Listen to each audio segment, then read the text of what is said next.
Okay, so welcome to this next tip. Don't compare yourself to another's journey. So CPAP is one of those medical disorders where everyone's story is different. So through either misinformation or advice from well-meaning people, a person will start CPAP with sometimes unrealistic expectations.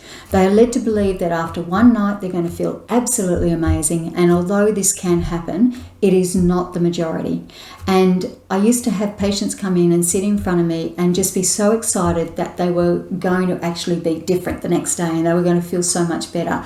And I had to burst their bubble a little bit that it may happen, but it wasn't always the case. So I wanted to set a realistic expectation for them so that they would persevere long term if that didn't happen for them. So, and this is where you see people just cease treatment because they believe it's not working for them. They want to feel better, and that's absolutely acceptable. But if it doesn't happen quickly, then they think that it's just not for them and they cease. So many people just starting out place too much pressure on themselves to reach a certain point too quickly and find that they then lose momentum. It's like going to the gym and you go every day and you go twice a day for 2 hours at a time, and eventually you lose that momentum. You're better off just doing it once a day or once every second day and doing it consistently. Now with CPAP, we want you to use it every night, but it's actually okay to build into it.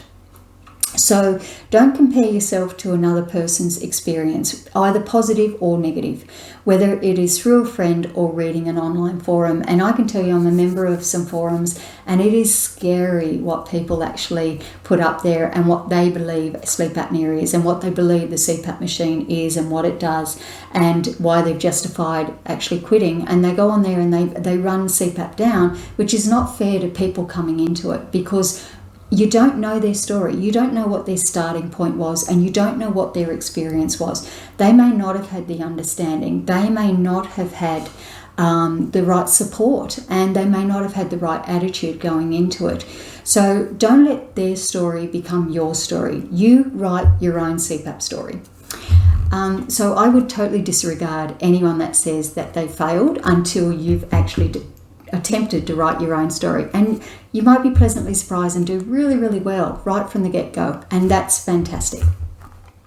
So just know that some people use their device from the get-go, from the first night, all night long, and there are others that take 6 to 12 months, and that's okay as well. So 2 hours on the machine is better than none. 4 hours on the machine is better than none. 2 hours on and then have a break and then put it on for another couple of hours is actually fine as well. So if I had patients that were struggling, I would just say to them, look, just put it on initially to go to sleep. Or if they couldn't initiate sleep, then go to sleep without it and then have it ready to go. So when you did wake up an hour or two later, then whack it on and put it on and go from there, because you're in a different mindset. So there's lots of ways to do this, and there's no right or wrong. But you know, if you do 2 hours and then have a break from it because you just can't tolerate it on your face, again, have it ready to go. So when you wake up at maybe 3 o'clock in the morning, put it back on again, and the more you put it on, the more the dots will join together and you'll just sleep through one night. So here's a couple of tips that may help you just in this beginning sort of part. So one, make friends with your machine. So many people give their machines a name. So true story, it's like naming your cars. And there are actually covers that you can have made that to give it a little bit of personality. So some people will get a picture of their dog, or some people will get a picture of the car. Some people will go and get their favourite actor or actress so they can say they're sleeping with them every night.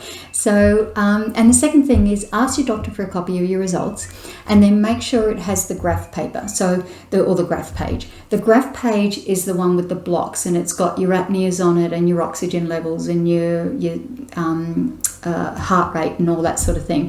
And put that near your machine at night, either under it or put it on the wall next to your bed, so that it's a gentle reminder when you go to use it at night as to why you're using it and what the machine is actually doing for you. It's going to make that story go away. It's going to make your sleep apnea sort of controlled, and so that's the reason that you're actually using it. So the mind next to the heart is the most powerful tool we have, and it can talk us in and out of anything if we argue enough with it. So the more you practice, the better you'll get. So CPAP works 100% of the time, whether you use it for 1 hour or 8 hours. It is only the benefits and the attitude that will differ. So you do you, and don't compare yourself to anyone else. There is no set time frame for this. So I hope that has helped, and we'll move on to the next tip. So I'll see you in there.